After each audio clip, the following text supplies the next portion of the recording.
Hi guys, welcome back to my YouTube channel. If you're new here, we are the real life stories. We always talk about real life stories, like things that are real in this life. So today we are going to talk about life after school. I mean life after college or life after campus. Now I think we need to have a course that teaches or teach that informs us about what to do after school, because I think many of us are suffering because of this.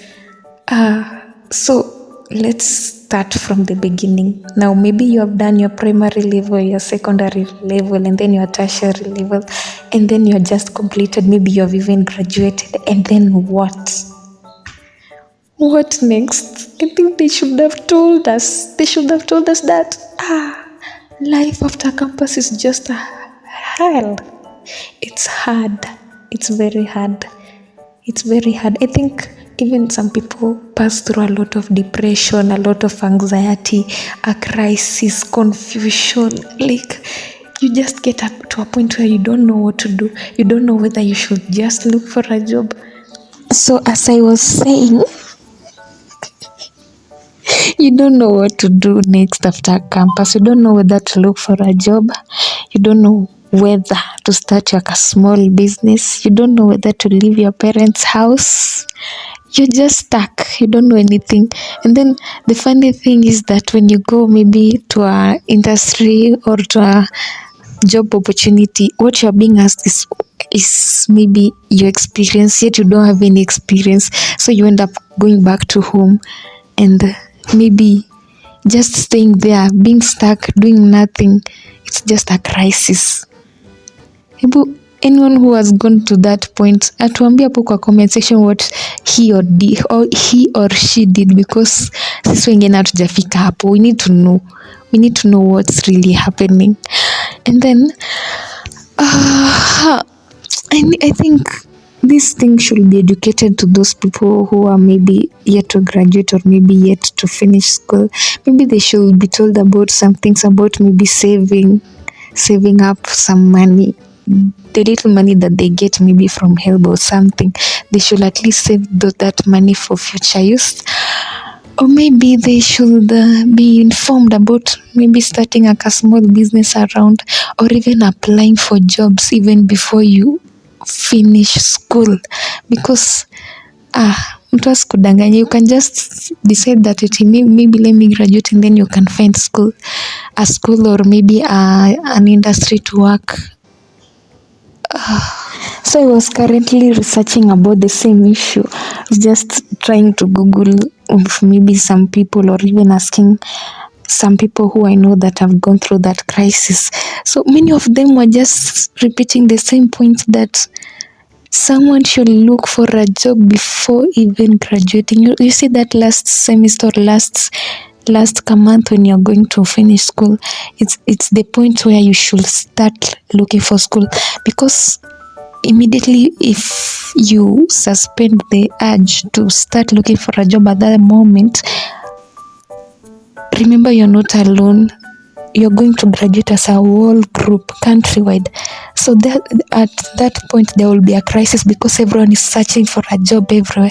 So they were recommending that you should start looking for a job in the last semester or last period or last month that you are going to finish school.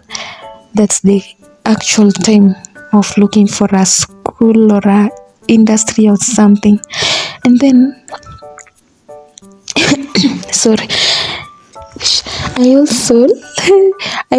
was asking also a friend of mine about the same issue, and then he was telling me that maybe you didn't get the chance of applying for a job before you finish school. So what you can do when you get out there, just try to apply jobs. So he was saying, like, if you used to apply 5 jobs and then relax, you should at least apply for 40 jobs. 40, that's the minimum. Imagine, that's the minimum. It should be like 100 job applications, 200 or something, for you to get a job, because 5, 4, 3, 2 application and then you relax. Sorry. Oh, so I think we have come to the end of our story for today. I don't know whether it has impacted you, because at least you have known, maybe you are one of us who is out there. Maybe you should just know that we are many and we are still struggling, and we will make it by God's power. So I hope you wrote down the notes. Number 1, if you're still in school, just save up some money, maybe for future use. You can just save up, get an account, and then you can just save up some little money, even if it's 50, 100 bob, 200 for those 4 years that you will be in school. If you save like every week, that money, when you get out, it will be a whole amount of money. And then number 2, we said that immediately you are almost getting out of school, just look for a job. Yes. And then number 3, if you didn't if you didn't manage to apply for a job before you got out of school, you can start applying, but this time you're going to apply you're going now to apply a whole, it's a whole bunch or a whole what, you're going now to apply several applications, very many applications. And then the last point, you can just start like a small business if you have the funds. If you don't have, just try even those little business that you can manage. So if you happened to like this video, please, you can comment your experience so that we may know what you're passing through. Also, you can encourage us if you are someone who has already gotten out of that crisis, and we will appreciate so much. So goodbye guys, and thank you for watching my video. Goodbye, love you.